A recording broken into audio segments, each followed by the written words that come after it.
Fala Brasil! Está no ar mais um Palavras ao Léo, seu programa diário de todas as noites, pelo menos de segunda a sexta. E comigo, Zé Leonardo, seu cronista preferido. Pois é, cada um tem o cronista que merece. E talvez, meu amigo, minha amiga, você mereça a mim. Essa é a sua sina. A minha é fazer essa coluna de segunda a sexta para falar sobre os mais diversos assuntos, desde política, economia, passando por artes, cultura, sociedade e vida, enfim, né? Para tentarmos entender o que é esse país e o que é esse mundo louco que nós vivemos, né?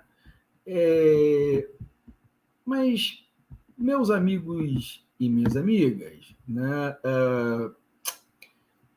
Na terça-feira, ou seja, dia 13, e ontem, dia 14, foram feitos dois pronunciamentos importantes, né, por representantes do governo. O primeiro foi feito pelo próprio Lula na estreia da sua live, e o segundo feito por Fernando Haddad. Então, a principal figura do governo, ou seja, o presidente, e o segundo ou terceiro principal figura do governo, né? Você tem o Alckmin e tem ele, né? E nesse momento, talvez, junto com o Lula, o principal, porque está justamente, né, cuidando da área da economia. Ou seja, em 2 dias seguidos, duas figuras centrais do governo falaram. E sendo direto, eu não gostei de grande parte do que falaram. Pois é, e o que eles falaram, né? Em sua live, Lula falou de diversos pontos, diversos assuntos. Lula é um cara que discorre sobre diversos assuntos, né? Teve pancada no Bozo, né? Falou sobre indústria, sobre a questão dos carros, do carro popular, sobre o desenrola para pagar as dívidas, sobre a previsão de crescimento. Ele, né, falou que o crescimento vai ser acima do que, né, as projeções especularam, as suas viagens internacionais, Enem, na importância da educação na vida do cidadão, e até foi a parte melhor da live, foi essa, inclusive, né? E até sobre futebol. Né? Lula é um cara apaixonado por futebol, sempre falou isso, falou sobre futebol também. Tudo dentro do script do populismo lá, inaugurado. Esse tipo de programa, inclusive, foi uma invenção do Hugo Chávez, né? Não a live que ainda não existia mas esse tipo de programa, né? Essa fala direta com as pessoas, né? Usando os meios de comunicação, né? Não é novo na história, mas nesse formato, né, foi muito bem utilizado por Chaves e depois os outros copiaram, inclusive o Bolsonaro, né? E o Lula, né, de forma inteligente, está usando isso também. Tem que usar o recurso que tem disponível aí. Pois é, falou sobre diversos assuntos, alguns, eu falei que essa questão do Enem, quando ele falou, eu acho que ele mandou muito bem, né? Mas teve alguns pontos que me desagradaram muito. E que pontos foram esses? Aliás, que ponto foi esse, né? Um específico que eu vou falar. Quando ele falou do tema agronegócio e reforma agrária. Aliás, é um tema crítico para o governo, né? Se você for pensar bem assim, é um tema que não é muito confortável para o governo. Na live, comandada pelo jornalista Marcos Uchoa, que já foi da Globo, né? Lula afirmou que nunca teve problema com o agronegócio e que o agro sabe o que ele fez pelo setor em seus governos. Ou seja, dizendo que ele foi bom para o agronegócio. Afirmou também que o problema do agro com ele é ideológico e que não há incompatibilidade entre o pequeno e o grande produtor e que é possível ajudar os dois, mas que é a agricultura familiar que abastece o país. E que o Plano Safra, o Plano Safra deste ano, irá comprovar a ajuda ao setor. Né? Até aí, por mais que eu discorde em grande parte, ainda vai. Principalmente, ele mandou bem quando falou de agricultura familiar, o pequeno produtor é que sustenta aí o país, né? Então vai até esse ponto ainda vai lá. Mas aí vem o mais problemático. Ao falar sobre reforma agrária, Lula diz que não precisa ocupar mais terra. Não precisa, entre aspas, né? Não precisa ter barulho, não precisa ter guerra. E que o povo quer reforma agrária tranquila e pacífica. Aí Lula escorregou de fato. E por quê? Escorrega, pois não é possível paz no campo enquanto figurar esse regime de propriedade baseado no monopólio da terra e na grande propriedade. Achar que os interesses do pequeno, ou mesmo do médio camponês, né, são compatíveis com uma estrutura agrária baseada no latifúndio e na monocultura, em que se mantém as relações atrasadas e escravocratas, é iludir, mais uma vez, diga-se, as massas camponesas. Tenho insistindo aqui, sempre que abordo a questão agrária no país, que o latifúndio é um câncer que nos acompanha há 5 séculos. Qual nação se desenvolveu com base neste regime de propriedade? Estamos falando de capitalismo, pois reforma agrária, nos moldes que o próprio MST defende, não é uma bandeira socialista. Pois é, bolsominions, não é. No Brasil, houve no século XX uma aliança entre os latifundiários e os grandes burgueses. O pacto permitiu o desenvolvimento de alguma indústria no Brasil, mas sem alterar nosso regime de propriedade. Esse feito, inclusive, foi de Getúlio Vargas, hein?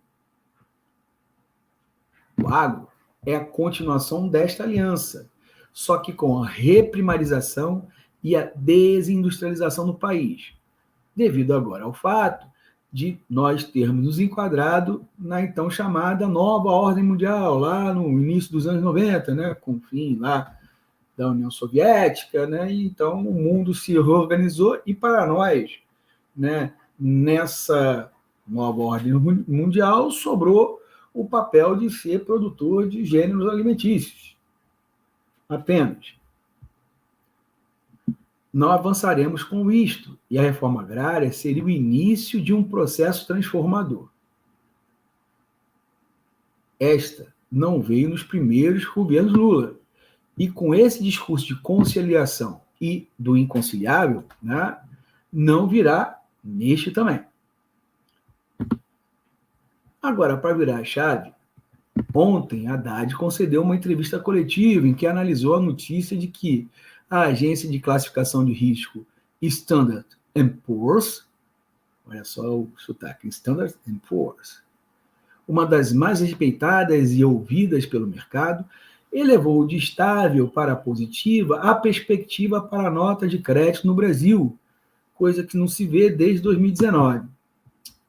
Aqui cito trecho de uma reportagem da Agência Brasil de ontem, hein? A perspectiva positiva significa que a agência, está se referindo a Standard & Poor's, pode elevar a nota do país nos próximos 2 anos. Atualmente, a Standard & Poor's concede nota BB+, para o Brasil, 3 níveis abaixo do grau de investimento, garantia de que o país não corre risco de dar calote na dívida pública. Em nota, a Standard & Poor's informou que a melhora da perspectiva reflete uma possibilidade maior que o país cresça mais com a estabilidade, mais política monetária e fiscal. Apesar de déficits ainda elevados, a agência afirmou que o crescimento contínuo do Produto Interno Bruto, PIB, né, soma das riquezas produzidas no país, e o novo arcabouço fiscal proposto pelo governo possam fazer a dívida pública subir menos que o inicialmente esperado. Segundo o comunicado, a melhora da perspectiva representa um primeiro passo para melhorar a nota da dívida pública brasileira. De acordo com a Standard & Poor's, o rating, classificação de risco, poderá ser elevado em 2 anos caso as instituições implementem uma política econômica pragmática que consiga abrir espaço para mais crescimento. Além do novo arcabouço fiscal, aliás, a agência citou a aprovação das reformas adicionais, como a tributária. Essa notícia se soma a outras boas notícias para o governo, né? Desaceleração da inflação, primeiros sinais de que o BC vai baixar os juros, né? Enfim, com algumas sinalizações positivas para a economia brasileira. Só que a Haddad também escorrega, e para mim, em 2 pontos.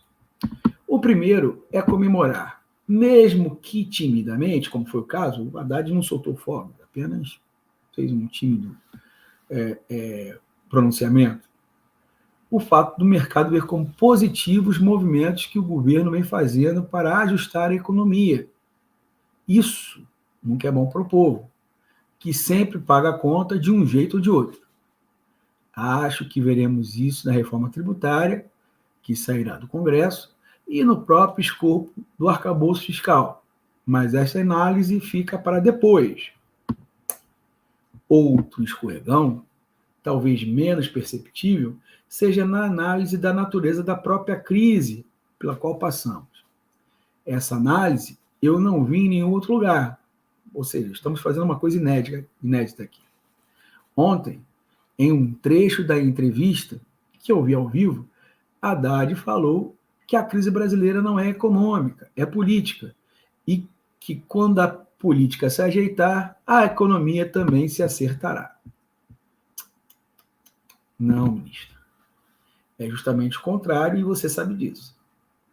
Quando a economia se acertar, a política também irá se acertar. Dar um peso demasiado à política é não entender o tamanho do problema.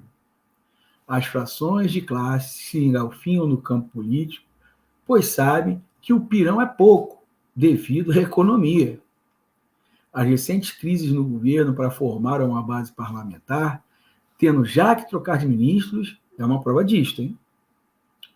Haddad é um quadro, e creio que falou isto não por desconhecimento, e sim para tentar jogar a responsabilidade no Congresso também. Foi então o recado.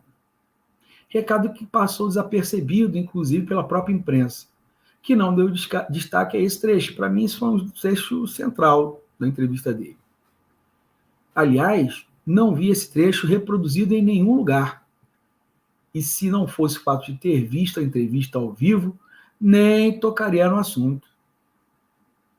Bom, 2 erros não fazem um acerto, é um dito popular. Os 2 pronunciamentos, tanto de Lula quanto de Haddad, tiveram erros e acertos. Tratei aqui mais dos erros. Mas, pelo menos, agora estamos discutindo os rumos da política e da economia no país. E não mais ataques à Constituição e promessas de golpe, não é mesmo? E, tendo dito isto, meus amigos e minhas amigas, entrego esse abacaxi em vossas mãos para que você possa descascar, deglutir e digerir. E até amanhã, pessoal!